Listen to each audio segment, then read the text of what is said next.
PJ Bupati Oku Teddy Milwansa menggelar fokus grup diskusi atau FDG bersama Forum Koordinasi Pimpinan Daerah. Hadir dalam FDG tersebut Kapolres Oku, Ketua DPRD, Ketua Pengadilan, Kepala Kejaksaan dan tokoh masyarakat Kabupaten Oku. PJ Bupati Oku Teddy Milwansa mengungkapkan, diskusi tersebut merupakan agenda bulanan dari Forkopimda Oku.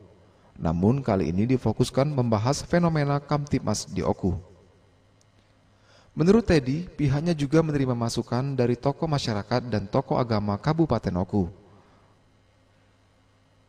Menurut Teddy, ada beberapa kasus yang meningkat, jumlah angka kasus bunuh diri, kasus pencurian, dan meningkatnya kasus kekerasan terhadap anak. Angka bunuh diri semakin tinggi, ya. Terus kedua ada semakin meningkatnya gangguan Kamtibmas, dan yang ketiga adanya peningkatan juga pelaku kejahatan seksual, terutama yang menyerang anak-anak di bawah umur. Nah, ini semua akan kami bahas bersama-sama teman Forum Koordinasi Pimpinan Daerah, Pak Kapolres, Pak Dandim, Pak Jari, Pak Ketua DPR, Ketua Pengadilan Agama, Ketua Pengadilan Negeri, semuanya kita libatkan dan kita mendapat masukan tadi dari tokoh-tokoh masyarakat, tokoh agama, sehingga akan kita carikan formulasi dan solusi yang terbaik untuk memecahkan dan menyikapi situasi dan kondisi yang terjadi di Kabupaten Komering Ulu.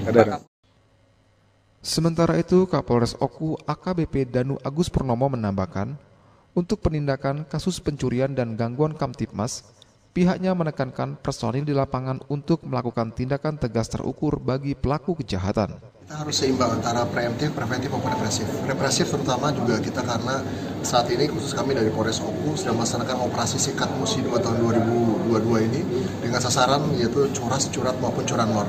Dengan kasus-kasus tersebut kami sudah sampaikan arahan khusus kepada tim penindak kami khususnya di fungsi reskrim untuk memberikan tindakan secara tegas dan terukur kepada para pelaku-pelaku yang sudah membuat situasi dan kondisi di wilayah Oku ini menjadi tidak aman. Namun kami juga berjanji bahwa upaya kami akan dibarengi dengan upaya preemptif, tentunya dengan dukungan dari seluruh unsur yang ada di wilayah Kabupaten Oku ini. Bagus Mihargo, Sriwijaya TV.